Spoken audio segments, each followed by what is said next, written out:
The phone buzzed on the counter, a sharp vibration that sliced through the hum of the coffee maker. My heart lurched as I glanced at the screen, expecting a mundane reply from Elise about dinner plans.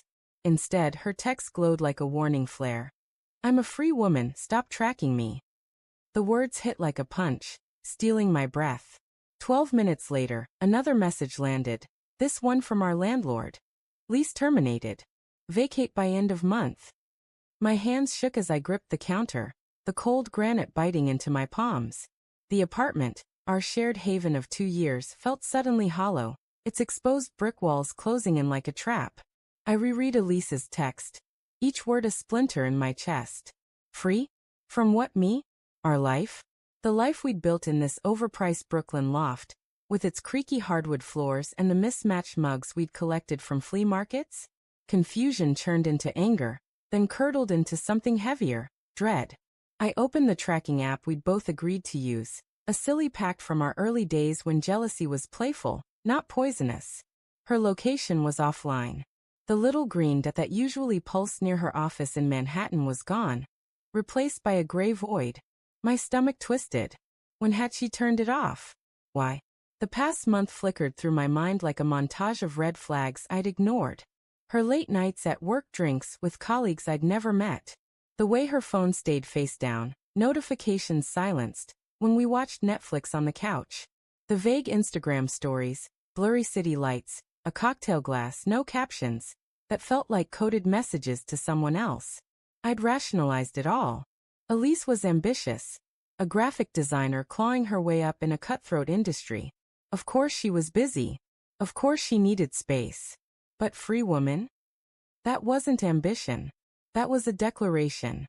I sank onto the bar stool, the leather creaking under my weight, and scrolled through our texts. Her replies had grown shorter over weeks, from flirty paragraphs to curt one-liners. "K, see you later. Busy, talk TMRW." My messages, meanwhile, were novels, pleas for connection disguised as casual check-ins. I'd been blind, or maybe I'd chosen not to see.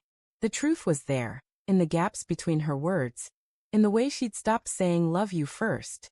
The apartment was too quiet, the kind of silence that amplifies every small sound, the drip of the faucet, the distant wail of a siren outside. I opened Instagram, her profile a gallery of curated moments that now felt like lies. A photo from last weekend. Her laughing at a rooftop bar, her hair catching the golden hour light. The caption, "Living for these nights." I hadn't been there. She'd said she was with her sister. My thumb hovered over the screen, itching to check the tagged accounts, but fear stopped me. What if I found something I couldn't unsee? I typed a reply to her text, deleted it, typed again. What's going on? Talk to me. Too desperate. Free? What does that mean? Too confrontational. Finally I sent, "Elise, please call me." No response. The blue ticks showed she'd read it. My pulse hammered in my ears as I opened our shared Google Calendar. Another relic of our once transparent life. Her schedule was blank for tonight, a rare empty slot she hadn't mentioned. Suspicion gnawed deeper. Was she with someone else right now, laughing at my naivety?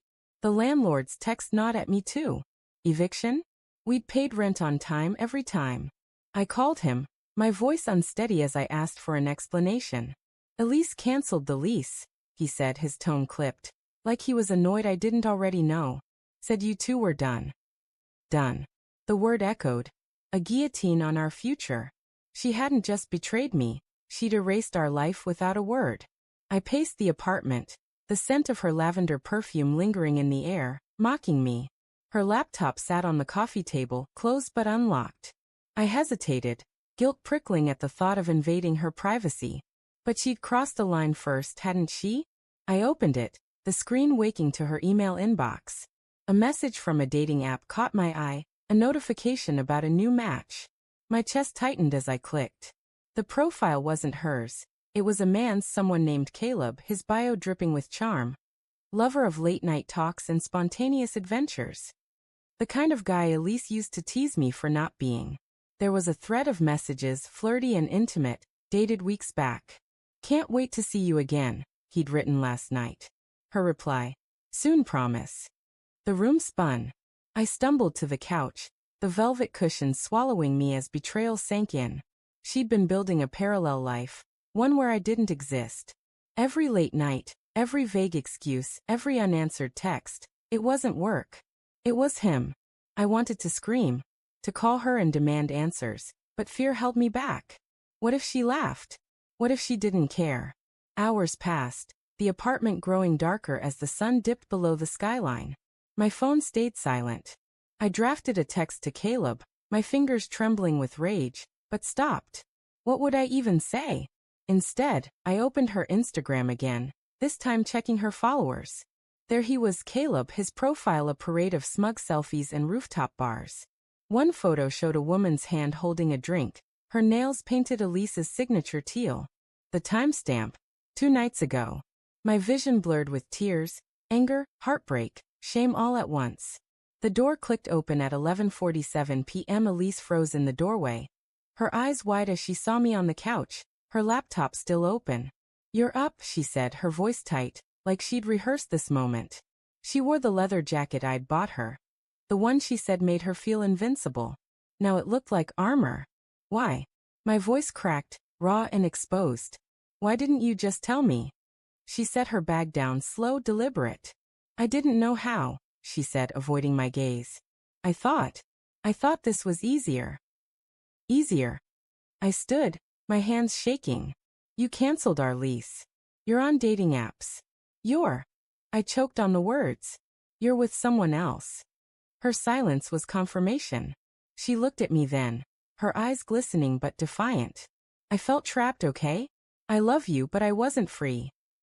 There it was again, that word. Free. It burned, a betrayal sharper than any lie. So you blew up our life? I asked, my voice barely a whisper. Without even talking to me? She stepped closer, then stopped, as if an invisible line separated us. I'm sorry, she said, but it sounded hollow, like a script she didn't believe. I didn't mean for you to find out like this. The air felt thick, suffocating. I wanted to hate her, to scream, but all I felt was loss.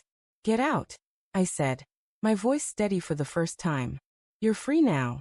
She hesitated, then nodded, grabbing her bag and walking out. The door clicked shut, and the silence swallowed me whole. I sank to the floor, the hardwood cold against my knees, and stared at my phone. Her text still glowed. I'm a free woman. 12 minutes later, she'd lost everything.